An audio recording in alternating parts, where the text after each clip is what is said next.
Good evening guys, welcome to tonight's video. So I want to do a video tonight on one of my favourite strategies, basically to help get over the feeling that you need to eat straight away after you've had a meal. Okay, I know a lot of people that don't feel full after meals, they don't feel satisfied, and not long afterwards they feel like they need to eat again. Okay, so my favourite strategy for this is what we call slow eating. Okay, and it is exactly what it sounds on the tin. So slow eating has been shown to help with digestion, hydration, to help with greater satisfaction after meals, and also to help with weight loss and maintenance, okay?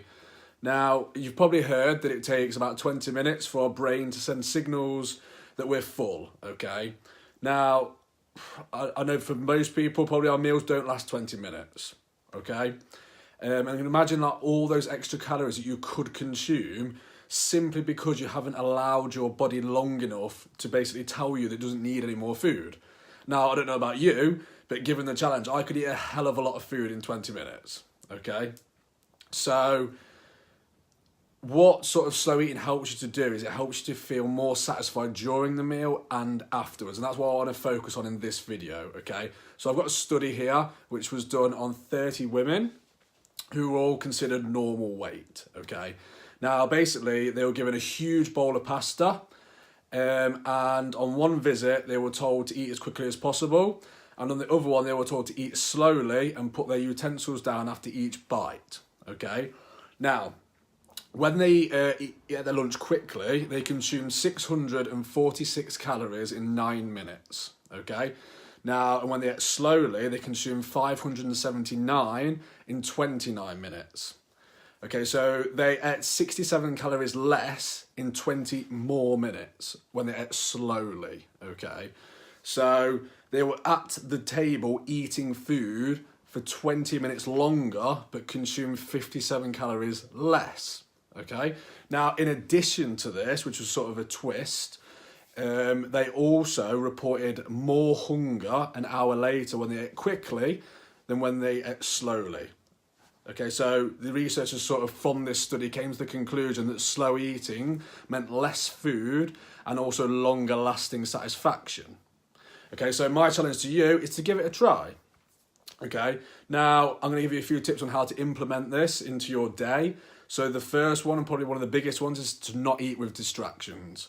Now, we're all guilty of this at some point. We eat whilst watching TV, whilst texting, whilst reading. Some people may even do it whilst driving. Certainly wouldn't recommend that. Not just for weight loss, but for safety. So try to get rid of this. And we've all been in that situation where we're eating, where we're sort of doing something. You know, we put our hand into the bowl or we put a fork into the bowl and all of a sudden it's empty. And we look back and I've done it before, where you literally can't even remember putting a single spoonful into your mouth, okay?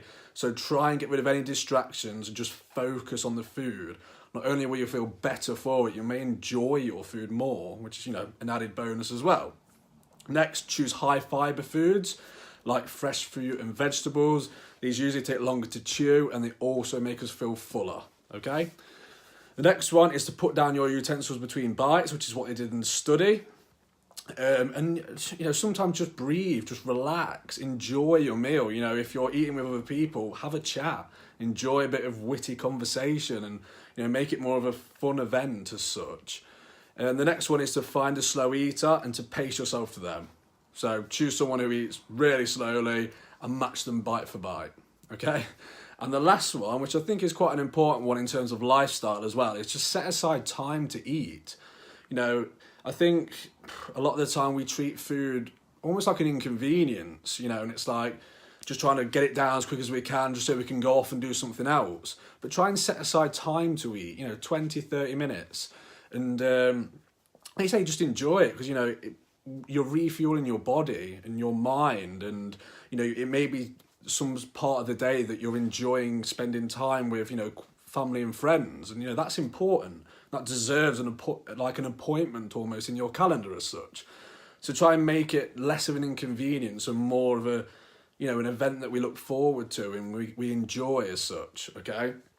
Now, obviously, as I said as well, it takes 20 minutes, but you don't shoot straight for 20 minutes. Just try and add a few minutes each time. So maybe the easiest way to implement this is next time you eat like you normally would and time yourself.